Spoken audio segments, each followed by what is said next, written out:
Hello everyone, this is Jean-Côme from Kanvaslight. Today we are going to show you how to connect a Kanvaslight Light Injector to a RGBW Light controller. So pretty easy. This is Kanvaslight Light Injector, as you can see here. The light injector has an electronic hidden into that box, and the only thing you can see is a lens that's going to magnify the light created by a RGBW LED.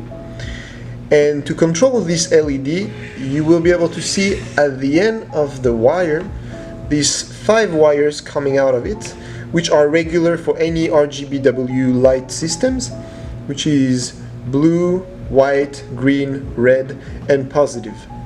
So what we're going to do now, we're going to use a RGBW controller which respects the polarity of these wires, and the polarity is the following one. So all the colors and the white LED are going to be negative, and then the black wire will be positive. The light controller that you need to use need to have tensions between 12 and 24 volt DC. So this is what you're going to put in the in. It can be your boat battery, your RV battery, anything that offers this range of tension. And then what we're going to do, we're going to basically plug each of the color to the right outlet. So let's go ahead and do that.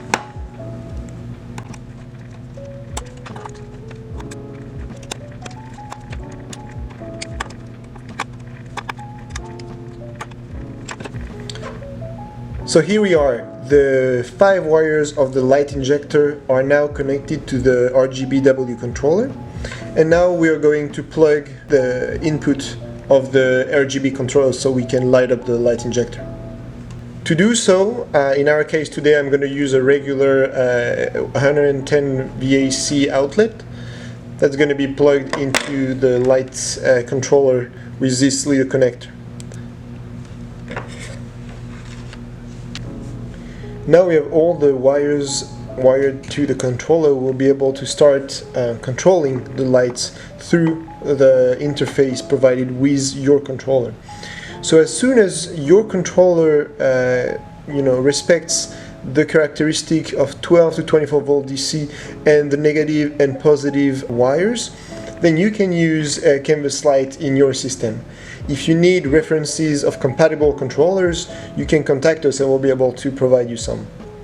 So in that case, the one that I have, there is a QR code on the side, and once I actually download the application, I will be able to control the controller through my phone.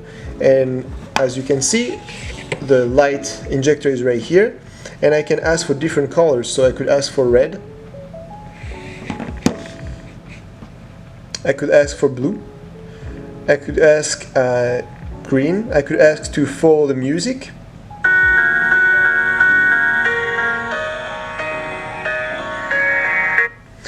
Well, I can do really anything that the controller is giving me as an option. Now let's plug Kanvaslight. So now we are transferring the light from the light injector to the actual fabric, and we're going to start playing with the control system. It is also possible to control Kanvaslight through your MFD screen. In that case, we have a SIMRAD. You will need to use a control compatible with the NEMA 2000 protocol. In our case, we use the ITC Versi Control RGB Smart System, and I will show you very quickly how to use it. So here you can see the system that we use to connect to the NMEA 2000 bridge, and the thing that is interesting with that is that you can control different zones, different Kanvaslight at the same time. How to do so? You will have to get in touch with your control provider or directly to ITC, which is one of our partners. So feel free to ask us questions. I will show you how to connect this to the MFD screen so you can control Kanvaslight. Thank you very much for watching this video. If you want to know more about Kanvaslight technologies, you can subscribe to our channel. And if you want to get in contact with us, we're going to leave a link in the description. Feel free to give us a call.